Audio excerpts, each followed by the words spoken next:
Please be seated.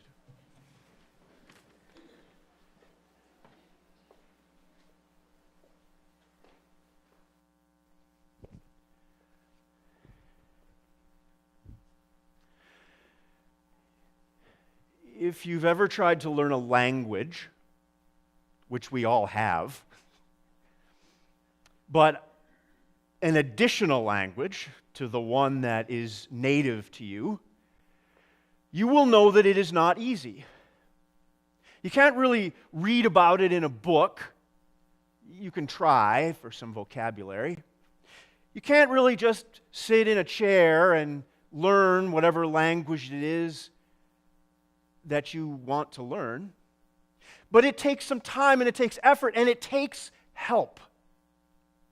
It takes other people, at best, native language speakers of what you're trying to learn. You need to be immersed in it, to hear it, to speak it, to read it, to see it on signs. And then little by little, you'll get there.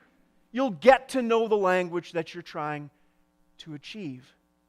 But the key thing in all of this language acquisition, all of this language learning, is having someone or a number of someones help you through it, to pass it on from them to you. Now, when they pass it on, it's not exactly perfect. It's not the same every time. Words change, inflections change. But overwhelmingly, it's the same. One of the things we know, and it's unfortunate, is that there are languages all over the world that are dying. Languages because of either geographic isolation or the shrinking of the population or just plain non-usage. There are many wonderful languages around our planet that will cease to exist. And why is that a problem? It's a problem because when those languages go away, so does culture. So does little jokes, little things that are specific to that culture. The world will be a little bit less when those languages go away. But don't take my word for it. Take a look at this.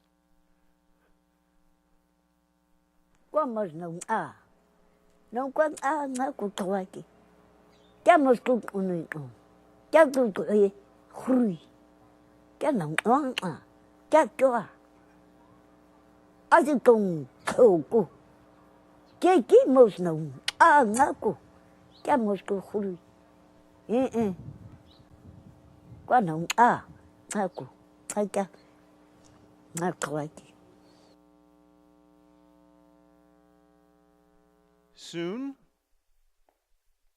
that'll be gone. And a little part of the world, a little part of our earth, of our common humanity, will disappear. But that's not something that's necessarily a shock to us or something new.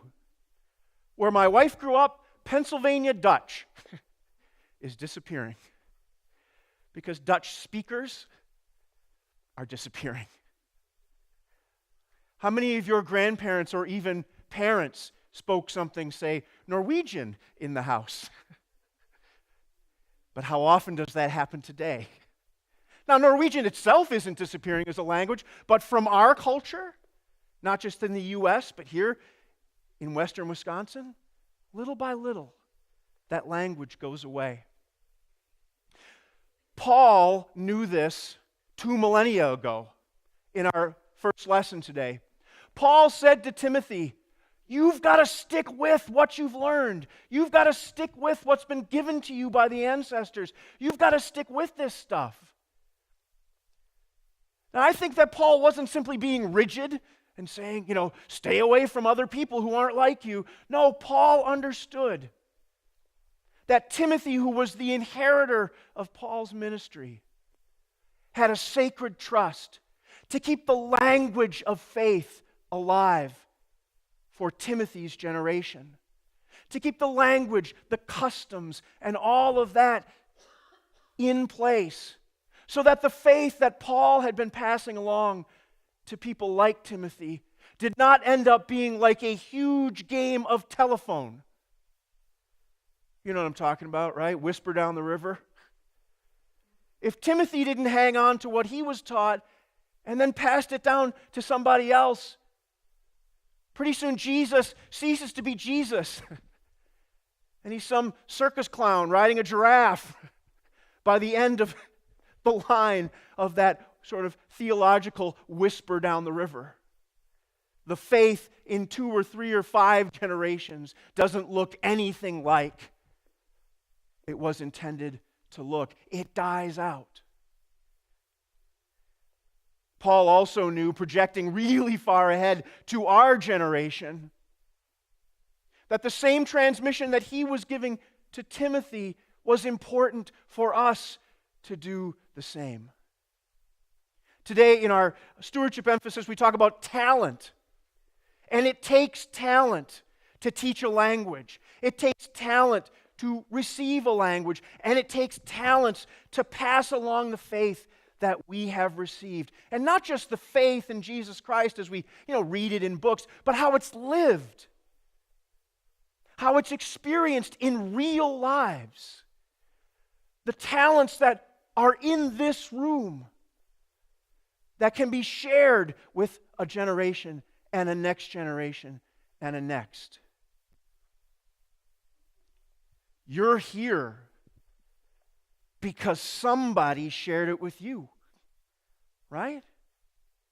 You're here because somebody taught you the faith and the customs, as Paul taught Timothy, and Timothy taught, and so on, all the way up until today.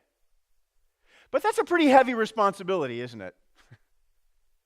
Right? Because we often say, these days especially, and I'm looking around the room, we often say, well, it's the older generation's responsibility, right? To teach it to a new generation. But I want to tell you that that's only half of the equation. That's only half of the issue. Because have you ever seen anything like this? We just had the Olympics this past summer, right? You may have seen the track and field events, the relay races, where somebody hands off to another.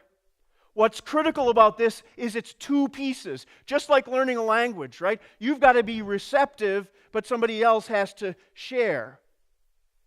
And this is how the faith goes. This is exactly what Paul was doing for Timothy. Here, I'm getting towards the end of my life. I've got to hand off to you everything that I know so you can carry it the next leg.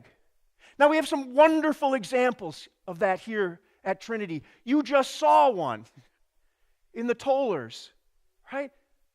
A multi-age group passing on music and an appreciation for handbells. Around our country, more and more art and music are being cut from schools. Who's going to hand that down? Churches.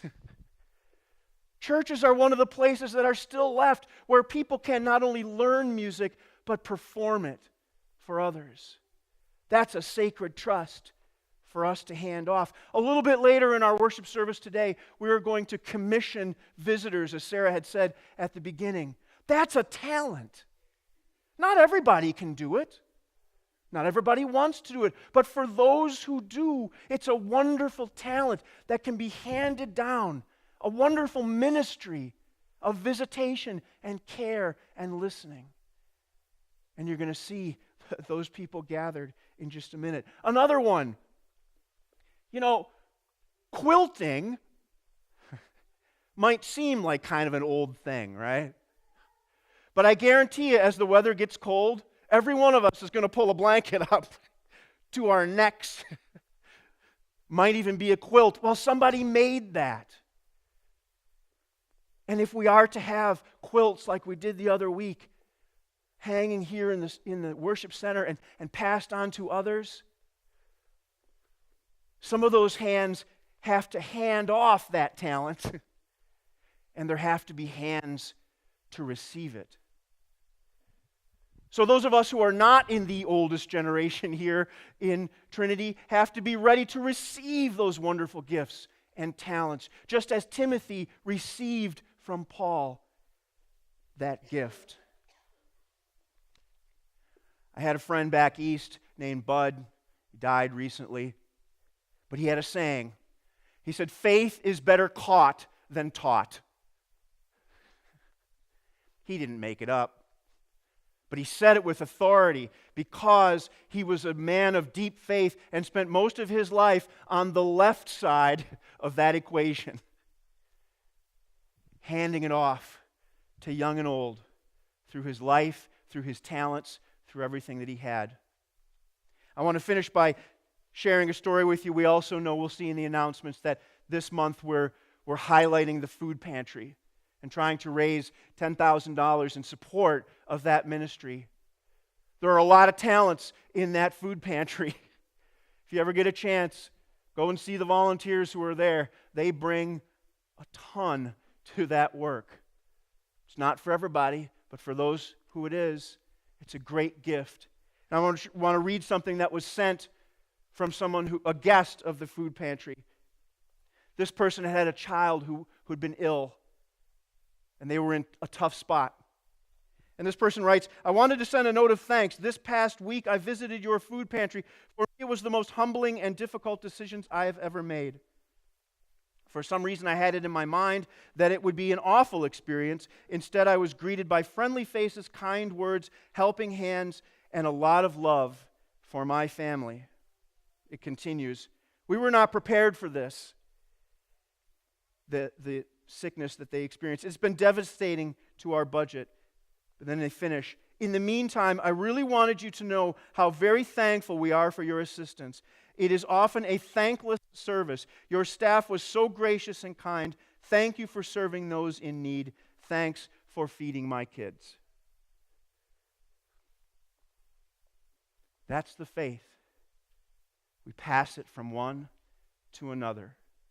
We serve in the name of Christ, who passed it to us from the cross and from an empty tomb, so that others might hear, so that others might know the faith that sustains us.